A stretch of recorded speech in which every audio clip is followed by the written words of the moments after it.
పోలవరం నల్లమల సాగర్పై తెలంగాణ ప్రభుత్వం దాఖలు చేసిన రిట్ పిటిషన్కు విచారణ అర్హత లేదు అంటూ సుప్రీంకోర్టు ధర్మాసనం స్పష్టం చేసిన పరిస్థితి సార్. దీంతో తెలంగాణ ప్రభుత్వం ఈ పిటిషన్ను ఉపసంహరించుకుంది. నీటి హక్కుల సాధన కోసం అన్ని స్థాయిల్లో పోరాటం చేస్తాం, కృష్ణా గోదావరి జలాల్లో ఒక్క నీటి బొట్టును కూడా వదులుకునే ప్రసక్తే లేదు అని చెప్పేసి మంత్రి ఉత్తమ్ కుమార్ రెడ్డి మాట్లాడారు. బయట ఒకసారి ప్లే చేయండి. సిడబ్ల్యూసి ముందు పాలమూరు రంగారెడ్డికి ఆంధ్రప్రదేశ్ ప్రభుత్వం అబ్జెక్షన్ చెప్తుంది. కృష్ణా నదిపై అన్ని ప్రాజెక్టులు అబ్జెక్షన్ చెప్పారు, గోదావరి నదిపై అన్ని ప్రాజెక్టులు అబ్జెక్షన్ చెప్పారు.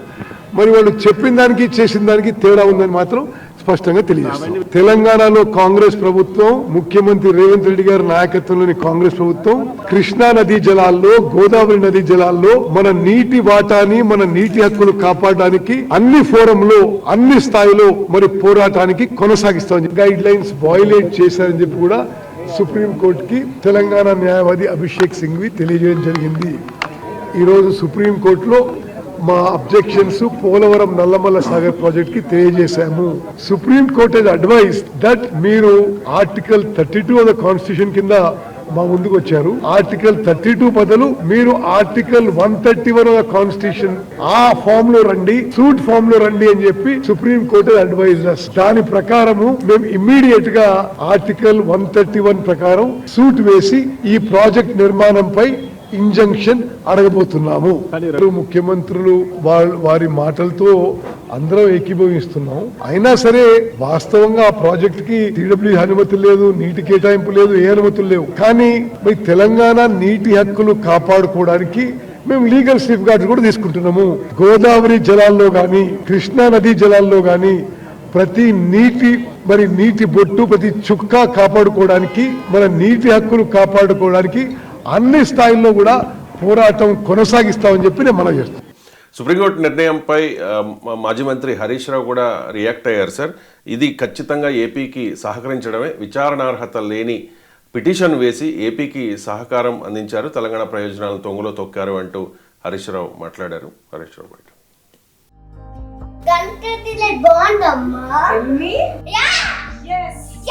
కంట్రీ డిలైట్ బఫెలో మిల్క్ ని మా ఫ్యామిలీ వాళ్ళకి ఎప్పటి నుండో వాడుతున్నాను. ఈ పాల ఫస్ట్ యూజ్ నుండి నాకు దీనిపైన చాలా నమ్మకం వచ్చింది. Choose Country Delight and live better. విచారణ అర్హత లేనటువంటి పిటిషన్ వేసి మరొకసారి తెలంగాణ రాష్ట్రానికి, తెలంగాణ ప్రజలకు నీళ్లలో తీరని ద్రోహం చేసింది రేవంత్ రెడ్డి ప్రభుత్వం. ఈరోజు సుప్రీంకోర్టులో తెలంగాణ ప్రభుత్వం వేసిన పిటిషన్ డిస్మిస్ చేయడము, తెలంగాణ రాష్ట్ర ప్రభుత్వం తిరిగి మేము సూట్ రూపంలో వస్తామని చెప్పడం అంటేనే ఇది ఇవాళ రాష్ట్ర ప్రభుత్వం యొక్క పూర్తి వైఫల్యం. అదేవిధంగా గతంలో మీరు చూసినట్టయితే ఆంధ్రప్రదేశ్ ప్రభుత్వం పాలమూరు ఎత్తిపోతల పథకం మీద ఆంధ్రప్రదేశ్ రైతులతో కేసు వేయించి అందులో ఆంధ్రప్రదేశ్ ప్రభుత్వం ఇంప్లీడ్ అయి ఆనాడు మన పాలమూరు ఎత్తిపోతల పథకం మీద స్టే తెచ్చింది ఆంధ్రప్రదేశ్ ప్రభుత్వం. మరి మీరు పెట్టుకున్న మీ కాంగ్రెస్ ఎంపీ, మీ న్యాయవాది సింఘ్వి గారికి ఈ మాత్రం విషయం తెలియదా? అంటే ఈరోజు మీరు కావాలని ఉద్దేశపూర్వకంగానే ఈ యొక్క బలహీనమైనటువంటి రిట్ పిటిషన్ వేసి తెలంగాణ ప్రజలకు తీవ్రమైన అన్యాయం చేశారు. ఈ మాత్రం దానికి సూటు బూటు వేసుకొని ఉత్తమ్ కుమార్ రెడ్డి గారు నీళ్ల మంత్రి ఢిల్లీ దాకా పోవాల్సిన అవసరం ఉందా? ఢిల్లీ దాకా పోయి ఏం చేసిండు ఉత్తమ్ కుమార్ రెడ్డి గారు? వేసిన రిట్ పిటిషన్ విత్డ్రా చేసుకున్నారు. విత్డ్రా చేసి సూటు వేస్తాము అన్నారు. సూట్ అంటే మనకు తెలియదా? ఆ సూటు కూడా ఆంధ్రప్రదేశ్, తెలంగాణ, మహారాష్ట్ర, కర్ణాటక 4 రాష్ట్రాల మధ్య మేము సూటు వేస్తాము అంటే అది ఇప్పట్లో అయ్యేది కాదు. ఇంకా అది సంవత్సరాల తరబడి, దశాబ్దాల తరబడి పెండింగ్ లో పడిపోతుంది. అంటే పరోక్షంగా గోదావరి నల్లమల్ల సాగర్ ప్రాజెక్టుకు మీరు సహకరిస్తా ఉన్నారు.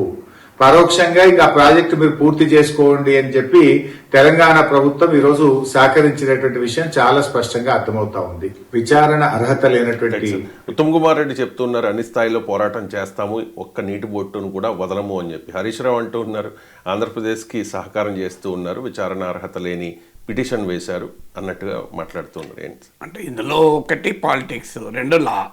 పాలిటిక్స్ సహజంగానే ఎవరు తెలంగాణకు ద్రోహం చేస్తున్నారు, ఎవరు తెలంగాణకు న్యాయం చేస్తున్నారు అన్నది నెరేటివ్. బీఆర్ఎస్ బిల్ చేయాలనుకునే పొలిటికల్ నెరేటివ్ ఏంటంటే తెలంగాణకు అసలు సిసలు కాన్ఫిడెన్స్ ఇచ్చేది, ఇలా కాపాడేది బీఆర్ఎస్ మాత్రమే, తెలంగాణ సోయి బీఆర్ఎస్కు మాత్రమే ఉంటుంది, తెలంగాణ ప్రయోజనాలు బీఆర్ఎస్ మాత్రమే కాపాడుతుంది అనే పొలిటికల్ నెరేటివ్ బీఆర్ఎస్ చెప్పదలుచుకుంది. హరీష్ రావు మాటల్లో అది ప్రధానమైంది. సో దాంతోపాటు కాంగ్రెస్ పార్టీ మొదటి నుంచి తెలంగాణకు అన్యాయం చేసింది. అందులో రేవంత్ రెడ్డి, చంద్రబాబు నాయుడు సాన్నిహిత్యం తెలంగాణకు అన్యాయం చేస్తుంది అన్నది ఇది పొలిటికల్ నెరేటివ్. సహజంగా దాన్ని కౌంటర్ చేస్తూ కాంగ్రెస్ మా రేవంత్ రెడ్డి నాయకత్వంలో ఉన్న ప్రభుత్వం, అందుకే మీరు గమనించండి, ఉత్తమ్ కుమార్ రెడ్డి ముఖ్యమంత్రి రేవంత్ రెడ్డి నాయకత్వంలో ఉన్న కాంగ్రెస్ ప్రభుత్వం అన్నాడు. మీరు సాధారణంగా ఈ సీనియర్ మంత్రులు బైట్స్ ప్లే చేయండి, ఎక్కడ ప్రత్యేకంగా రేవంత్ రెడ్డి పేరు చెప్పరు. రాజశేఖర రెడ్డి టైంలో ప్రతి 5 సెకండ్లకు ఒకసారి రాజశేఖర రెడ్డి పేరు చెప్పేవాళ్ళు. మేము కౌన్సిల్లో చూసేవాళ్ళం. మా ముఖ్యమంత్రి రాజశేఖర రెడ్డి ప్రభుత్వం రాజశేఖర రెడ్డి అని దాదాపు ఎవ్రీ మినిట్లో ఒక 2 సార్లు చెప్పేవాళ్ళు. ఇప్పుడు సీనియర్ మంత్రులు ఇక్కడ రేవంత్ రెడ్డి ముఖ్యమంత్రి అయ్యాక ముఖ్యమంత్రి అని అంటారు కానీ రేవంత్ రెడ్డి అన్న పదం వాడరు చాలాసార్లు, మీరు పాత బయట చూడండి. కానీ ఇక్కడ ఉత్తమ్ కుమార్ రెడ్డి ప్రత్యేకంగా ముఖ్యమంత్రి రేవంత్ రెడ్డి గారి నాయకత్వంలో ఉన్న కాంగ్రెస్ ప్రభుత్వం అన్నాడు. అంటే బీఆర్ఎస్ అటు కాంగ్రెస్ పైన ఇటు రేవంత్ రెడ్డి పైన పర్సనల్గా తెలంగాణ ప్రయోజనాలకు నష్టం కలిగిస్తున్నారన్న నెరేటివ్ బిల్డ్ చేయదలుచుకున్నారు కనుక దానికి కౌంటర్ చేస్తూ ఉత్తమ్ కుమార్ రెడ్డి స్టేట్మెంట్. ఇది పాలిటిక్స్. ఈ పాలిటిక్స్ సహజంగానే ఉంటుంది, ఇక్కడే కాదు ఆంధ్రాలో కూడా. మీరు ఇక్కడ రేవంత్ రెడ్డి అసెంబ్లీలో నేను ఆపించాను రాయలసీమ ఎత్తిపోతల పథకం అనడంతోనే మీరు చూశారు కదా, అక్కడ ఆంధ్రప్రదేశ్లో దాని ప్రకంపనలు వచ్చాయి. జగన్మోహన్ రెడ్డి వెంటనే కర్రలు రాళ్ళు పట్టుకుని చూడు తన మిత్రుడి కొరకు ఆంధ్రప్రదేశ్ ప్రయోజనాలని తాకట్టు పెట్టారని చంద్రబాబు నాయుడు పైన విరుచుకుపడ్డారు కదా వైసీపీ. సో 2 రాష్ట్రాల్లోనూ మేమంటే మేమే రాష్ట్రాన్ని కాపాడుతాం, మా ప్రత్యర్థులు రాష్ట్రాన్ని ద్రోహం చేస్తారు.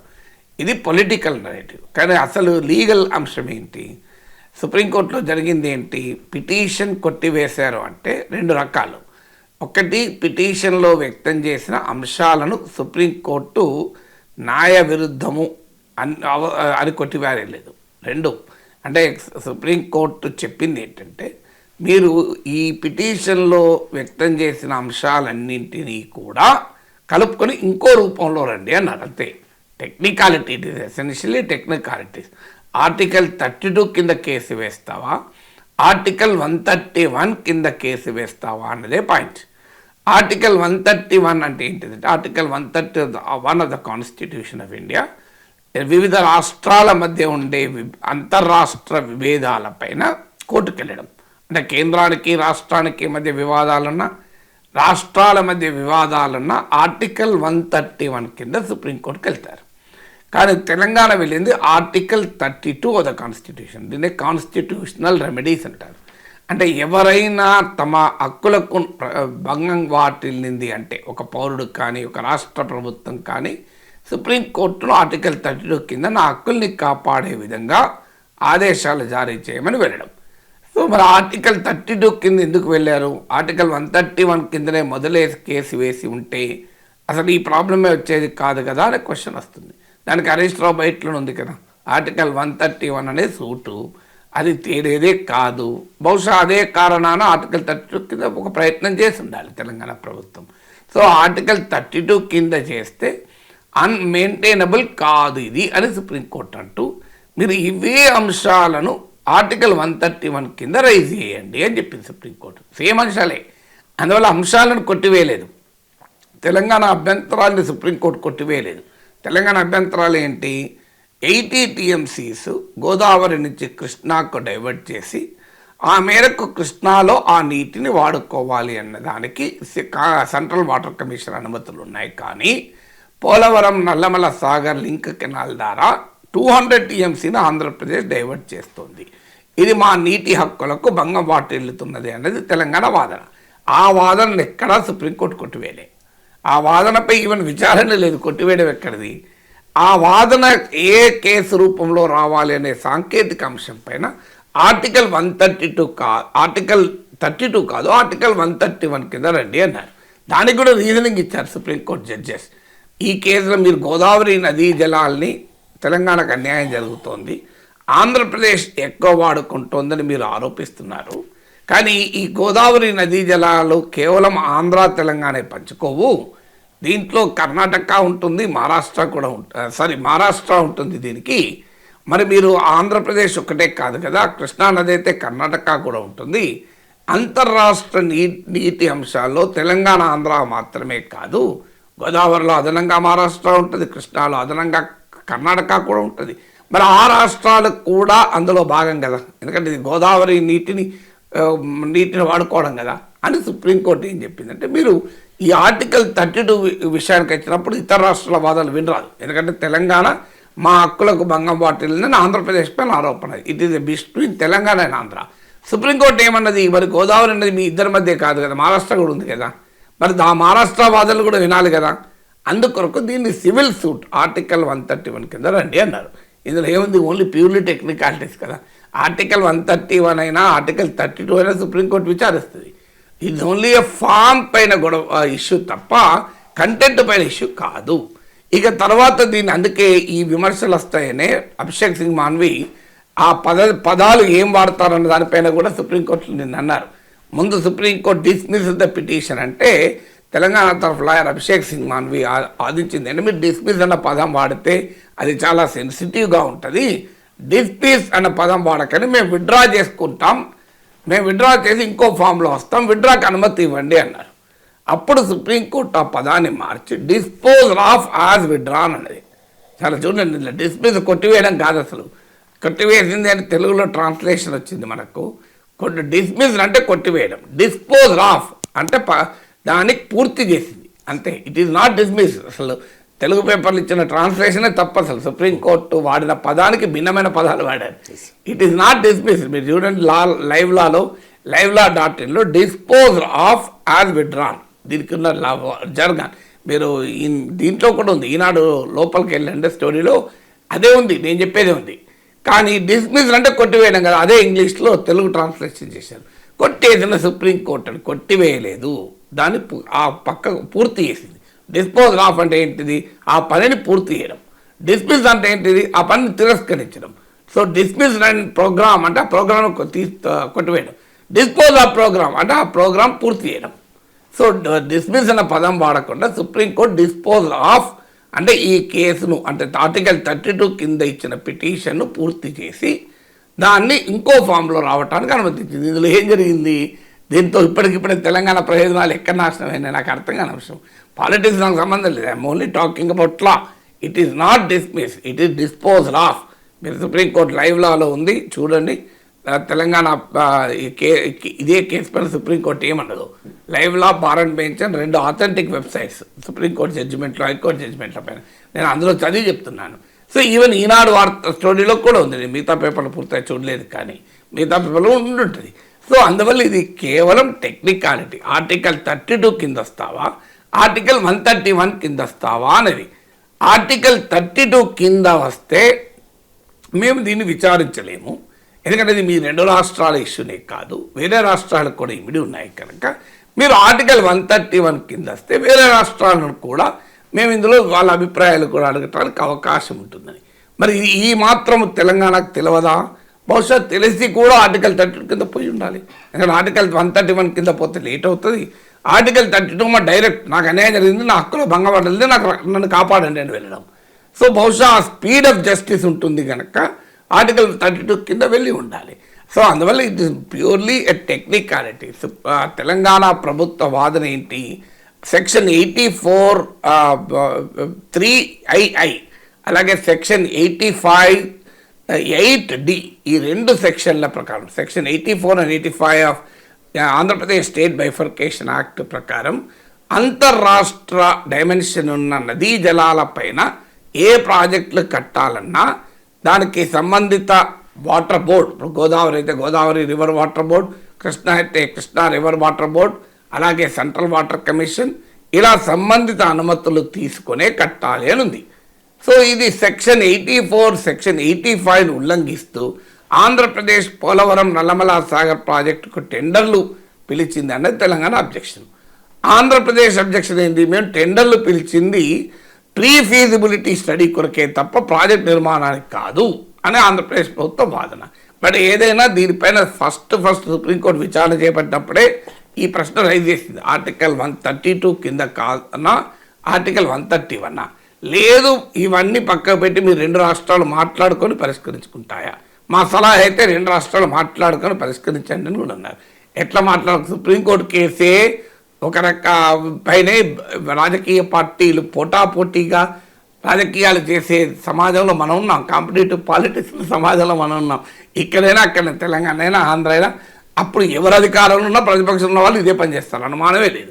అలాంటప్పుడు ఇది 2 రాష్ట్రాలు కూర్చొని పరిష్కరించుకోవడం అసలు సాధ్యమే కాదు. అందువల్ల కొటేషన్ ఇంకా మార్గం లేదు. సో ఇప్పుడు ఆర్టికల్ 30 దాని మీద అభిషేక్ సింగ్ మనం చెప్పాడు. ఆల్రెడీ ఆర్టికల్ 131 కింద కూడా పిటిషన్ రెడీగా ఉంది. దాన్ని మేము వెంటనే పెడతామని. అంటే చాలా సింపుల్ క్వశ్చన్. ఇప్పుడు ఉదాహరణకు నేను అంటాను, రవిశంకర్ గారు మీరు నేను 1+1 ఇంకోరు ఉండకూడదు, ఈ అంశం పైన మన ఇద్దరమే మాట్లాడదామని నేను అంటా. మీరేమంటారు? సార్ మీది మన ఇద్దరమే అంటున్నారు, కానీ పలానా రాజకీయ పార్టీ ఇలా అన్నది అనే అంశం పైన మనం చర్చిస్తున్నాం కనుక ఆ పార్టీ ప్రతినిధి కూడా ఒకరు ఉంటే బాగుంటుంది సార్, ఒక ప్యానల్ డిస్కషన్ లాగా ఉంటే బాగుంటుంది మీరు అంటారు. సో డిస్కషన్ అంశం పైన కాదు తేడా. డిస్కషన్ నేను నా ఒక్కరితోనే మాట్లాడాలా, ఇంకో ప్యానల్ ఇంకోరు ఉండాలా? అప్పుడు నేనంటా ప్యానల్లో ఒక గెస్టే కాదు రవిశంకర్, మీరు ఒక్కరే యాంకర్ సరిపోరు, ఇంకొక యాంకర్ కూడా ఉంటే మంచిగా ఉంటుంది నేను అంటాను. ఇది టెక్నికాలిటీ. అంటే ఒక్క యాంకర్ ఉండాలా, 2 యాంకర్లు ఉండాలా, ఒక్క గెస్ట్ ఉండాలా, 2 గెస్ట్ ఉండాలా. సబ్జెక్ట్ మీద డిస్ప్యూటే కాదు, సబ్జెక్ట్ మీద డిస్కషన్ రెడీ, కానీ దాన్ని ఏ రూపంలో డిస్కస్ చేయాలనే పాయింట్. ఇక్కడ కూడా అంతే. ఇక తెలంగాణ ప్రభుత్వం రైజ్ చేసిన అబ్జెక్షన్లను సుప్రీంకోర్టు కొట్టివేయలేదు అని చెప్పి సుప్రీంకోర్టు అబ్జెక్షన్ రైట్ అని కూడా అనలేదు. సుప్రీంకోర్టు తెలంగాణ రైజ్ చేసిన అబ్జెక్షన్ పైన విచారించనని ఎక్కడా చెప్పలేదు. విచారిస్తాను, కానీ ఆర్టికల్ 32 కింద కాదు, ఆర్టికల్ 131 కింద వస్తే విచారిస్తాను, చర్చిస్తాను టాపిక్. కానీ ఒక్క గెస్ట్ కాదు, 2 గెస్టులు ఉంటే చర్చిస్తాను అన్నది అంతే. దీంట్లో ఏం గుణబొంతరాలు బద్దలయ్యేది ఉంటుంది ఇట్లా.